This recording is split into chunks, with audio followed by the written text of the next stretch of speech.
What up, world? You on the mic with Mike, Mr. Mike. And this is Keep That Chair Spinning. Let's get it. All right, good people. Welcome back. As I said, this is Keep That Chair Spinning. I am your man, Mr. Mike. Come on, man. Y'all know what it is. We're here for the barbers, man. We're here for some of the barbers that may be new to the game, maybe fresh up out of barber school and just trying to figure out how and some of the better ways to get themselves established in the industry.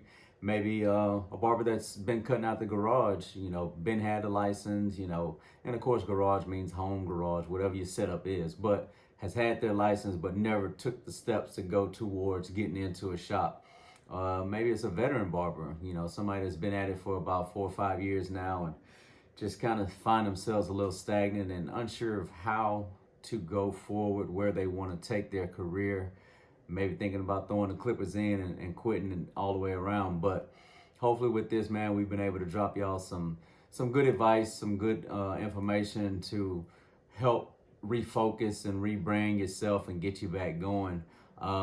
As always, man, I appreciate the love and the support, man. Anybody that's been going along this journey with me since the first episode, man. Definitely opening up. We're catching a lot of good feedback. I'm enjoying the gems day, man. Hopefully I got a couple more heavy hitters. If you didn't get a chance to check out the one with Milton last week, last episode, man, please do yourself a favor, man, and go check that one out. A lot of great information from a veteran that's been at it for 30 some odd years. So I'm definitely enjoying that time to sit down with some fellow barbers. But today we want to talk numbers, man. By numbers, we want to talk about pricing. All right, it's a touchy subject. One, at the end of the day, the cost of living in general has gone up so much. So you have to account for that. And this is more so like if you freelance and if you kind of jumping around, you're trying to do a sweet action yourself, or if you find yourself at a shop that does booth rent and they let you play with numbers how you want to charge, this is kind of within that realm, because when you end up doing commission, you don't really have a chance to set a price because it's the shop price that you're having to charge. So if you find yourself on a freelance more freedom and charging, you wanna make sure that it makes sense when you have an asking price for a haircut, for a service. We were talking about this at the shop the other day. For us, like for me, should I say, when I was coming up, man, you got taxed for everything. So that was the haircut. If you wanted one line, that was still $2 back in the day. If you added a scratch, a Z, like a lot of these cats are getting right now, the youngsters are getting these Z, that was gonna be $5 to $10 off top. So that was one thing that the barbers for sure did back then, was they made sure they charged accordingly, because also back then, haircuts for kids was 10. For me 10 years ago, when I started, a kid's haircut was $10, and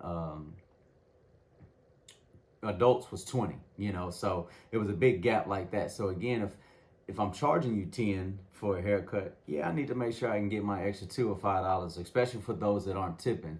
And so that was one of the things that I always had the conversation with Milton, was when it comes to figuring out how much you're going to charge, you want to make sure that you can leave yourself some room for them to tip.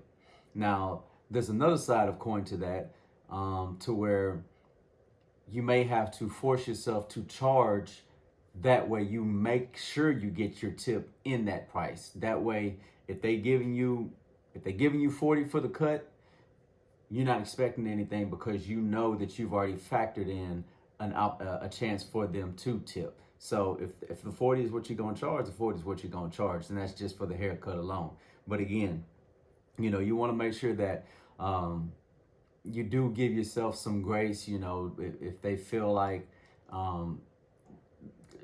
the service all around was just tip top, like, again, the conversation, which I always say is such a big part of the service, because again, anybody can cut their hair. There's 1,000 barbershops between you and that customer, but they're coming to you for a reason. So whatever the full package is, You know, if you sit there and you do let them rest, or you are able to hold a great conversation with them, you are informative when you're telling them, you know, what to go eat, you know, where to go eat, where to take their family to church at. You know, customers love that. So the conversation and the banter and the back and forth may make them tip that extra 5 and 10, and again, the cut just be decent. Um, so kind of backtracking, like I said, for me, it was starting out at 10 and we were charging 20 for adults. So at the shop that I first started, I think I did that for 2 years. Um, and what we did again with social media now, you know, you're able to look at other shops around. So your competitors, you're able to look at other barber shops. You're able to go online, and again, most people have booking systems at this time. But if not, most of them on their page, they at least still have the prices of their cuts. So one thing you can do is you can shop around like you do for insurance or whatever. You can go online, look at your competitors, see what other barbers are charging in the area or close to the area that you're working in, and see if you do need to go up a couple dollars. If you feel like you're good, if you feel like maybe you are charging too much, and maybe you feel as if that's why you're not getting the clientele right now, it's okay to drop the price. Even if you package it up as, hey, this month, or hey, this week, you know, or hey, if you bring me 2 people this week, I'm taking 5, you know, like however you need to do it to dress it up, that again, it looks like it's a deal to the customer, because we all do, we love a deal. So if you can tell them, I'm gonna take $5 off on this haircut if you can do this for me, or for this week I'm taking $5 off, again, that 5 will possibly come back to the tip. So if you're feeling like you're charging too much, let's rework it, you know. But look at the shops that are around you, look at the area that you're in. You know, here in Texas, you know, I'm a little more south of Houston. Okay, so Houston, we know there's a lot of big time money around there. So you will have some of the barbers in the Houston area, because of the area, they're able to charge crazy prices, you know, and the haircut don't even be all that. But because you're dealing with a more high scale clientele, you know, they have the money to throw around, and they want to get in and out, or they want to get pampered, or they like the setup that you do have going on, and it makes them feel prestige, or as if they're sitting in royalty, or whatever the case may be. But again, all that comes packaged in. So they're paying for the atmosphere, you know, for the time that they are there getting their haircut. Again, they're not necessarily paying for the haircut per se. So in the Houston area, where it's a little more upscale, some of the barbers can charge that much.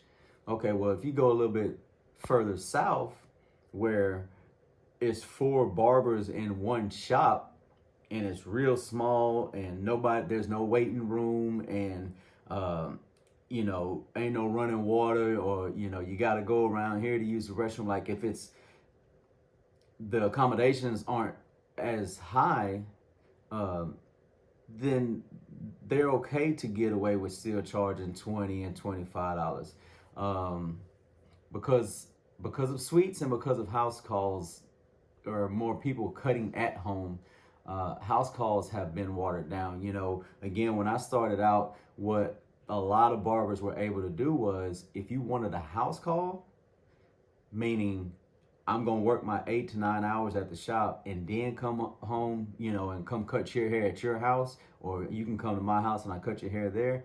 It used to be $100 off the muscle. You know, there was no complaints, no gripes, because it was understood that I was pulling you away out of the shop, and you were taking the time to deal with me afterward.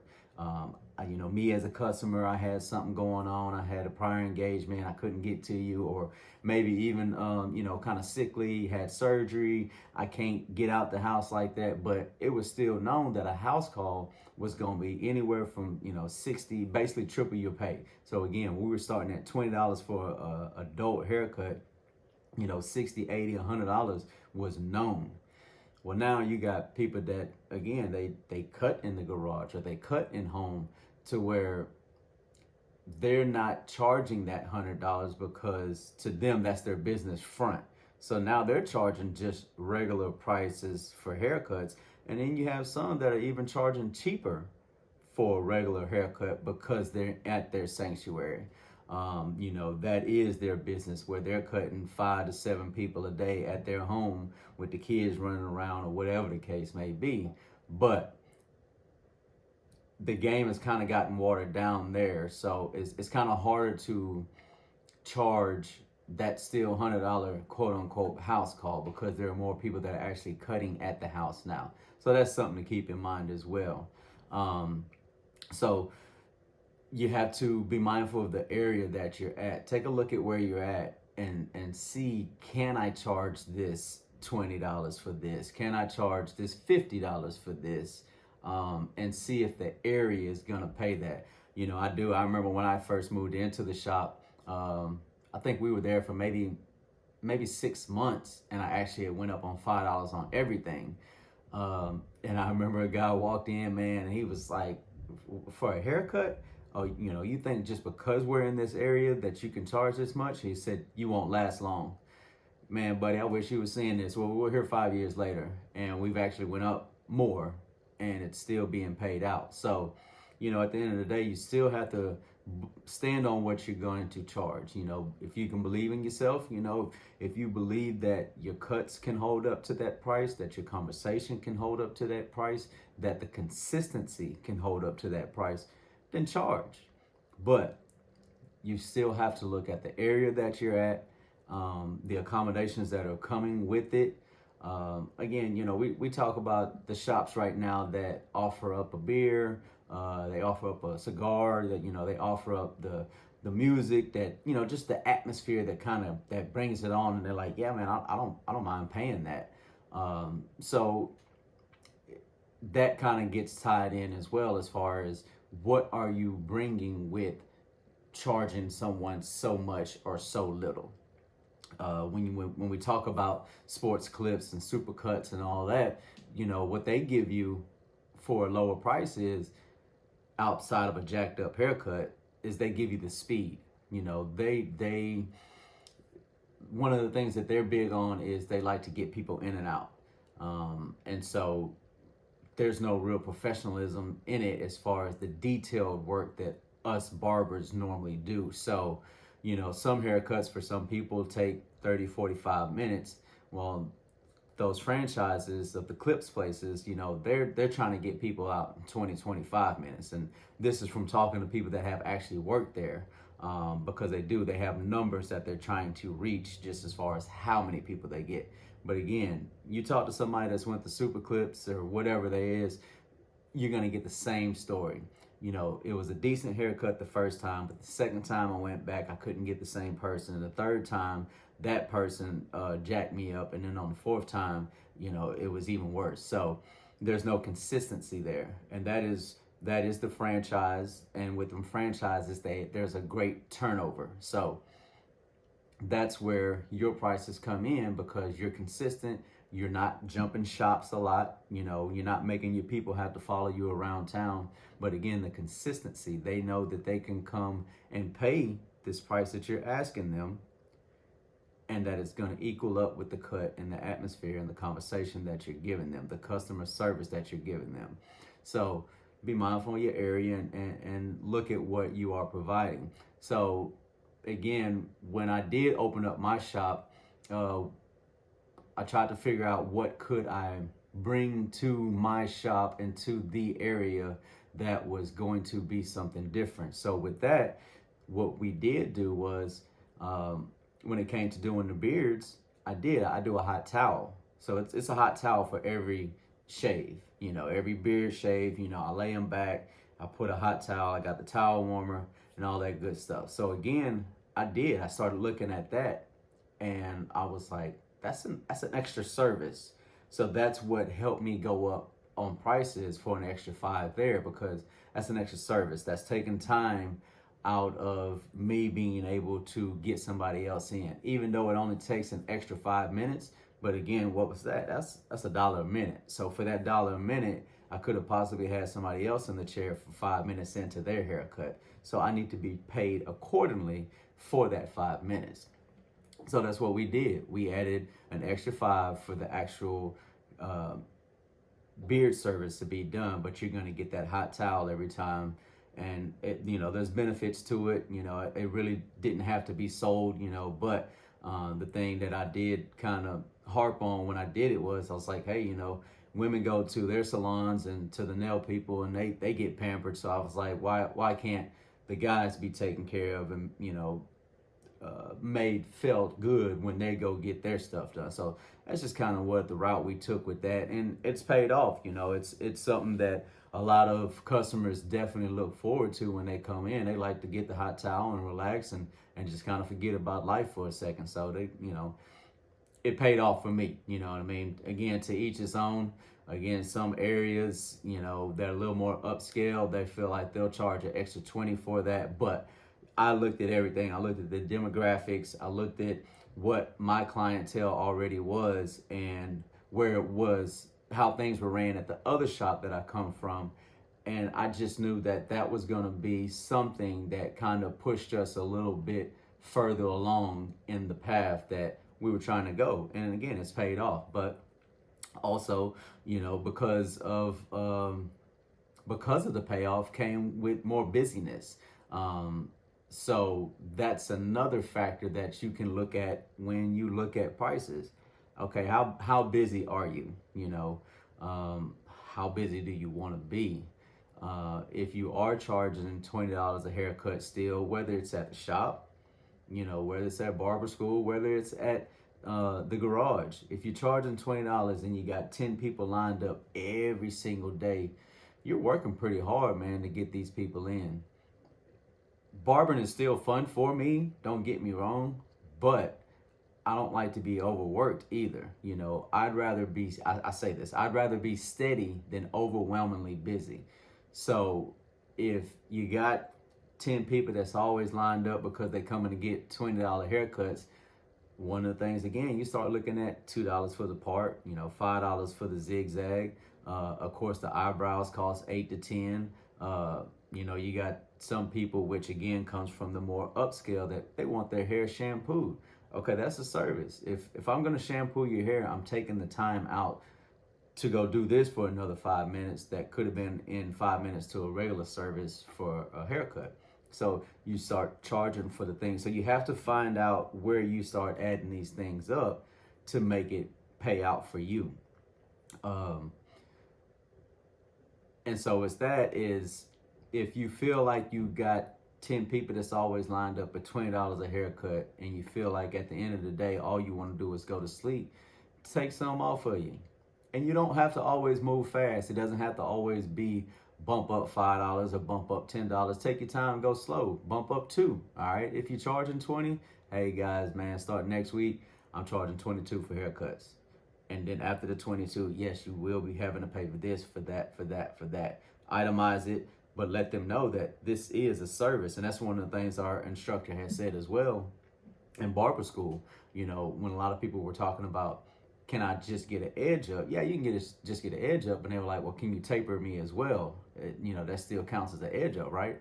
No, it does not. And he would say, anytime I put down my edgers and pick up my clippers, this is now a haircut, and I have to charge you for a haircut. So with that being said, make sure that you're charging accordingly. If you're adding certain different services, you want to make sure that you're getting paid for those services. So that's something to think about. Like I say, whether it's just an extra $2, or if you are at the shop and you are wanting to be paid for your time, because we all do. We want to be paid for our time. It's like when you go to a masseuse, within that 30, 45 minutes, like, they're making sure that they're being paid for that time. When the hot rocks and all that good stuff, they start going up on that. You know, you're not just gonna catch a massage where they just tap your shoulder, tap your calf, and then let you go for $20. Like, you wouldn't feel like that was a good massage. Nobody wants to pay, $20 for that. I get that at home. So you want to make sure that you're being paid accordingly if you're doing these extra services outside of a haircut.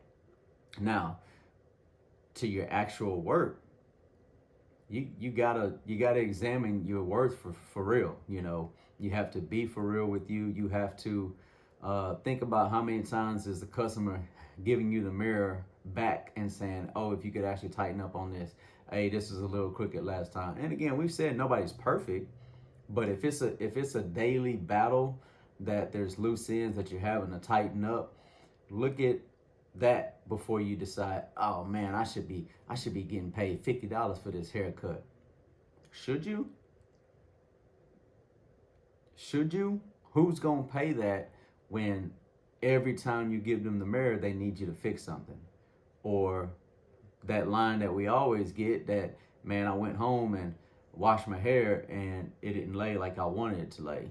If they have to keep coming back for something, then that's something that we kind of got to look at in pricing too, because they're going to feel like, if I'm paying this much, you should get it right the first time. So you don't want to sit there and say, oh, I'm so cold, I'm ice water, I give out nothing but fire cuts, and charge $50. But when we go look at your review page, it's nothing but bad pictures with the edge up, pushed back, and this customer was saying that, and this customer again came back and said that you took the edge up too far in the back, or sanitation left me bumped up. And that was another thing that helped me go up on prices as well. The busyness that I had going on, I had a customer that was going to a garage barber, and he told me the garage barber was actually charging more than I was charging. But he was like, man, I just couldn't do it anymore. Like, I was going to wait it out to get back to you, Mike, because he had me in a chair that wouldn't lean back.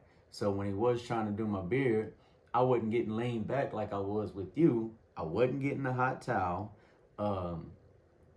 And then he talked about the sanitation. He said that his clippers would be dirty. He would never sanitize, not one time. And that's just one thing to think about. That's another reason why your customers believe, man, you think they're not paying attention? You think they're not seeing what you do when you drop that comb? Do you just pick that comb right up and put it in their hair? Or do you put that one into your barber side, into your barber side, and get you another one? Or, like I say, are you just using it on someone else? Like, they're seeing that. Are you changing out your blades? They see that? When I got a customer from another shop, he was like, man, I can hear the crunchiness when that razor hits. Do you change your blades out every time? Yes. He was like, man, my barber, my old barber, like, I would never hear that crunchiness. Like, it's almost like it was a dull razor every time. Man, I've been there too. Being cheap, being led in the wrong direction early in, I wouldn't change razors like that, bro. It's not worth it. The blades are very cheap. You can buy 100 of them for like $8. Like, stack up and make sure that you sanitize, man, because they do. The customers see that. So that's what he was saying. Like, the garage barber wasn't sanitizing his blades and all that good stuff. So he was like, if I can't get to you, I'm just gonna stay. And I say, man, you know what? He told me how much that barber was charging. I say, yeah, I think I'm going up. He was like, you should. He's like, you should. I'm paying it, so I'm gonna pay it with you. And so that helped me go up this last time. But for the things that I'm bringing to the table, I make sure that I'm paid accordingly. When it comes to designs and all that good stuff, it still, for me, kind of depends on how freaky we're getting with the designs. I've done some crazy ones, and I make sure that I charge for that. But again, if I just give you that one line or the Z, like a lot of the kids like to get, 9 times out of 10, I'm not gonna charge. So it's just, giving yourself some leeway still for the chance for them to tip you, and then making sure that you are being paid accordingly. I saw one of the big top barbers, I forgot his name, forgive me for that, but he was saying how he charges the same price, but on his thing, on his app, his booking app, he got it to where you can get a 15-minute haircut, and you got one that you can get the same price, just a haircut for $50. Or I'm sorry, for 35 minutes. So again, it came down to like the business type. If they in and out need to be in and out in a business, to go get to a meeting or whatever, he's saying he can knock you out at 15, but you're still gonna be paying that same price. Or if you want me to take my time and make you feel real special, I got you for the 35-minute haircut. And I get that, like I do, because again, I know how I work. I know how to get the same end result in a good manner of time. So again, if somehow, some way, for some reason, somebody was late, I was late, and I'm behind, I know how to speed up, and I know how to not keep customers waiting. And again, that's what the customers love, is to feel like they can come at a set time and be out within, we normally say within the hour, but you're gonna be out within 45 minutes, depending on the service. If it's just a haircut, or if it's the haircut and beard. But your consistency is what's gonna bring your prices too. So you have to think about that. You have to think about the area that you're in. Are you is it more middle class around? Look at your clientele. Is it more upscale? Leave yourself some room. Leave it some grace for people to tip you. And again, think about the fact that it costs to do everything. Pretty soon they're gonna be charging for us to breathe. Like the cost of living has gone up so much, so you do have to factor that in too. But look at your area, look at your sanitation. How are you taking care of your clippers when in use and when not in use? Again, you think customers aren't watching, but they're watching. We hit the area, we hit the sanitation. It's charge accordingly, charge for your service, stand behind your work, stand on top of your work. The main thing a lot of the barbers say is, I know my worth. Know your worth. Know your worth, but be real with yourself too. All right, don't call yourself ice water if it's not ice water. Listen to the customers, because they're not always just hating or telling you that it's a bad haircut because they don't want to pay it. If it's more than once, more than twice, more than 10 times, it's something that you need to go back and focus on. So numbers, play the number game, but make sure that you're being real about it, and charge for your time, charge for your service. But again, the service has to equal up to that price as well, because you will. If you go up, and you're gonna see some people drop off, because it was the same thing. I went up this last time, and I saw some people drop off. So again, was it because I was convenient, or was it because it was a cheap price, or was it the best haircut that you ever had, like you told me? So since you hadn't been back since the prices went up, it seemed like it was a price thing. Okay, well, that's cool. So you got to keep that in mind. You're gonna lose some people when you go up, but that's okay, because it equals out not having to work as hard.